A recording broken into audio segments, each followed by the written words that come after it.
Hello and welcome to another video. Today I'm going to be replacing my three-way switch panel. So I have three-way switches here, two going to the kitchen, one going to the great room.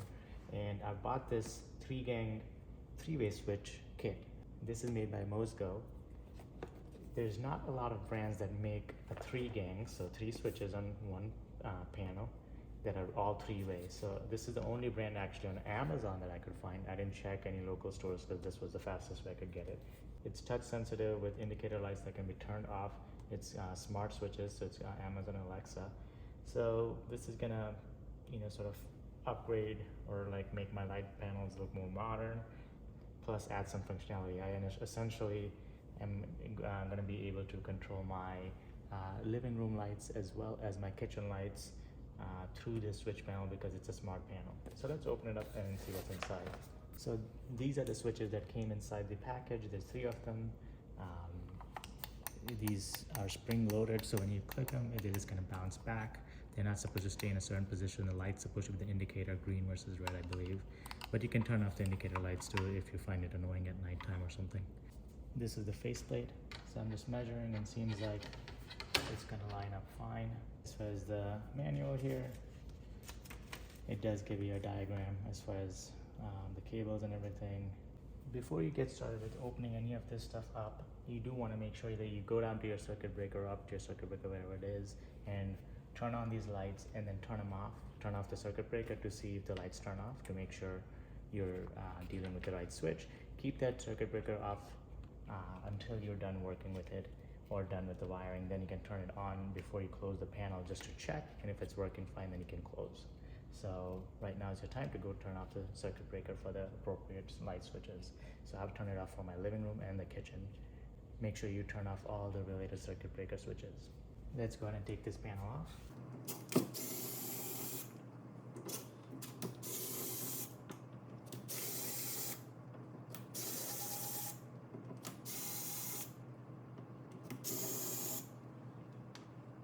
So as you can see, they're painted past where the panel ends, so that's good. My newer switch plate will fit inside just like that, but I will be able to see these marks. So this panel actually screws onto your switches, so right there, up and down. But then the switches are what switch into this these plates. So as you can see, if you turn it upside down and line it up, these two screws are matching my switches perfectly. So even though my panel is a little bit on the smaller side, it will fit here. Although I do have to make sure that I'm not having holes in my drywall, which I'm not, and you can always fill that up if you are. So this plate is slightly smaller, so I'm seeing a hole there, which I might have to cover up and paint. As you can see, I put some spackling here. So this is just gonna dry white as it dries. As you can already see, there's some drying in the edges, but there were like little holes there that I wanted to fill up. So after I close, I have a flat surface to paint and whatnot. Make sure just by flipping the light switches that the circuit breaker is off, because safety first. Okay, it's off. So now what we're gonna do is unscrew the switches off the wall here.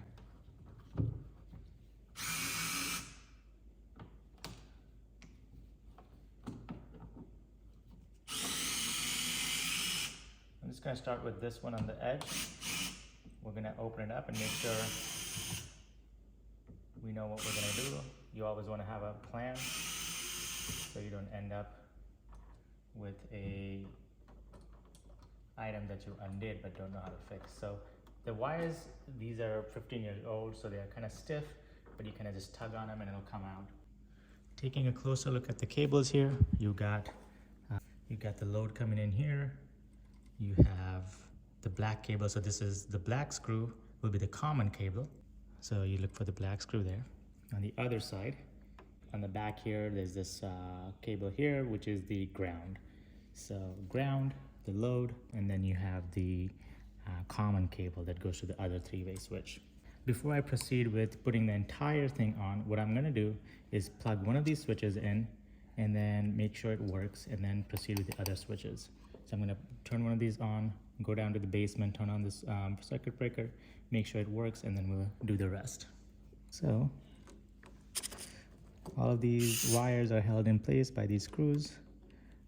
Try not to mix them up.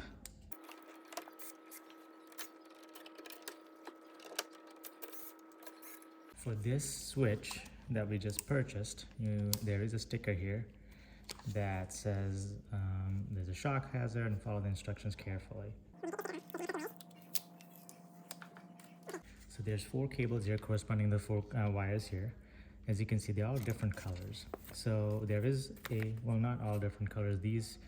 I think this is a dark brown and a black, but to me they both appear the same. In either case, there are corresponding designations here. So the load, which is our red cable here, will be connecting to this one. Our line in, which is our common cable, will be connecting here. Our ground, so our ground is the green cable, G for ground, and the neutral is the white. So I inserted this flathead screwdriver tip in that button and pressed hard, and I was able to release the wire easily after that. So I'm going to do the same here, and here we go. And once you have enough pressure in there, it does come out pretty easily. So I'm going to look at my old switch here, and so down here, this cable was the common. It does write common over there. Okay, I have this partially wired here, so I had to experiment a little bit. My circuit breaker's off. Just make sure you do that. So I have my line cable. The line cable is the hot cable. So the common cable is carrying electricity, the one that was connected to the black screw. That is going to connect to the L in, so the line, which is the hot cable. The load, now you do have to have a neutral for these smart switches.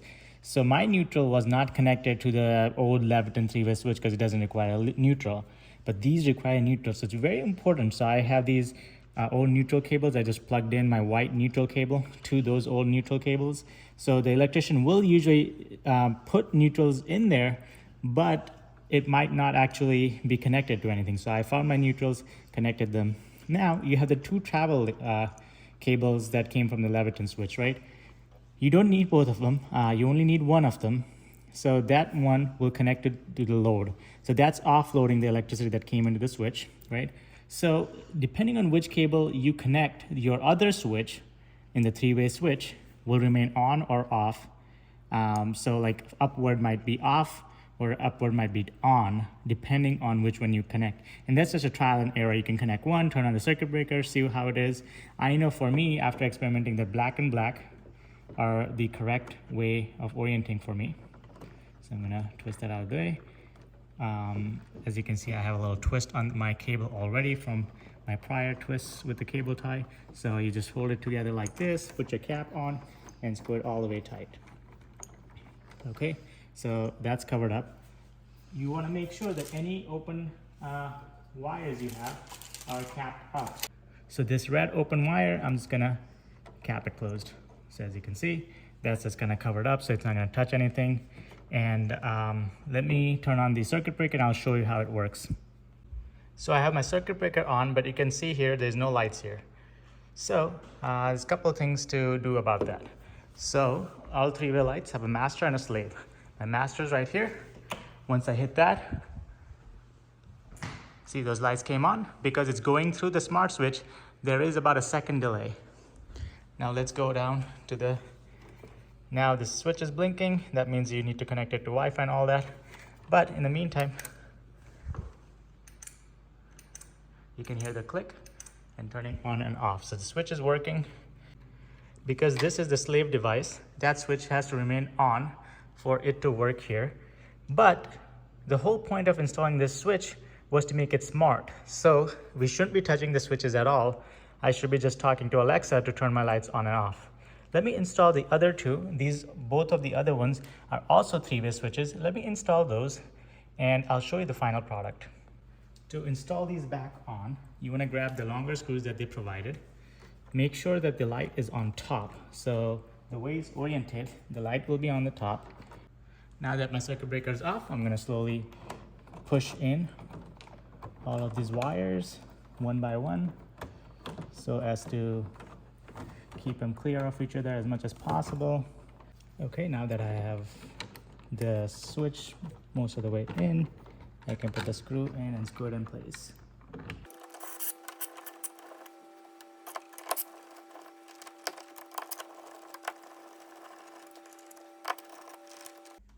Okay, so the circuit breaker is on and you can see the lights blinking here, but it's not working because the master over there is off. So I'm going to turn the master on.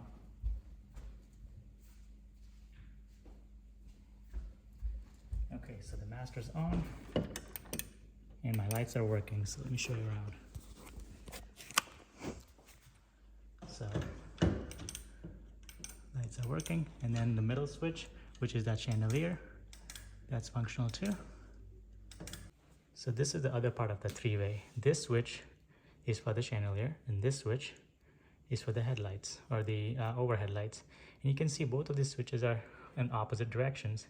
So this one's on where I like it to be. This one's off, so I need to switch the red and the black cable and the corresponding three-way switch on the other side. So here, I connected it to the black, but I need to connect it to the red. And that's the travel lines. You need to just switch them out to have the switch orientation on the three-way to your preference. Doesn't matter which way you do it. Okay, so I have all the three switches placed here. They're going in easy. They seem on visual inspection fairly well aligned.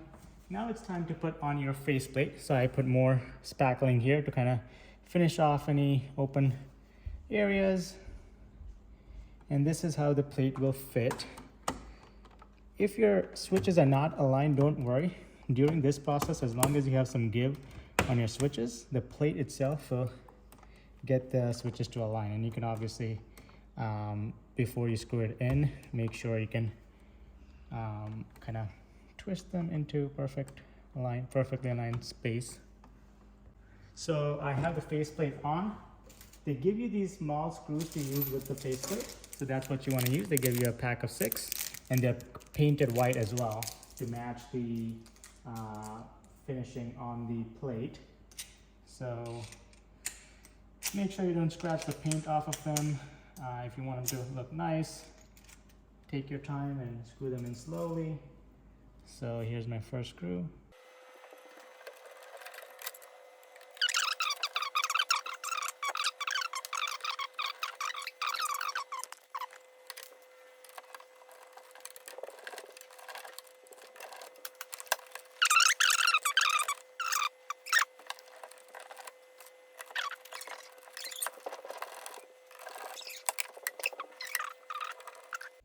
Okay, so I have my three-way switch panel completely installed. You can see some white from where I spackled the holes that would have been exposed.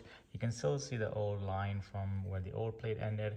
I'm gonna clean it up and paint whatever needs to be painted.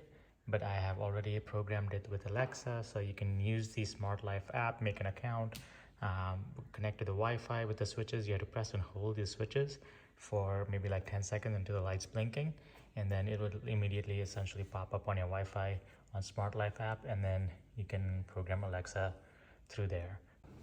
All right, so I have all the switches connected to Wi-Fi and ready to go. As you can see, when the lights are on, the indicator is blue, but you can turn the indicator off if you want from the app. Alexa, turn off all lights.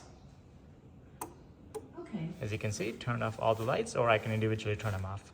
That's it for this video. Thank you for watching. Like, subscribe, comment, and I'll see you in the next one.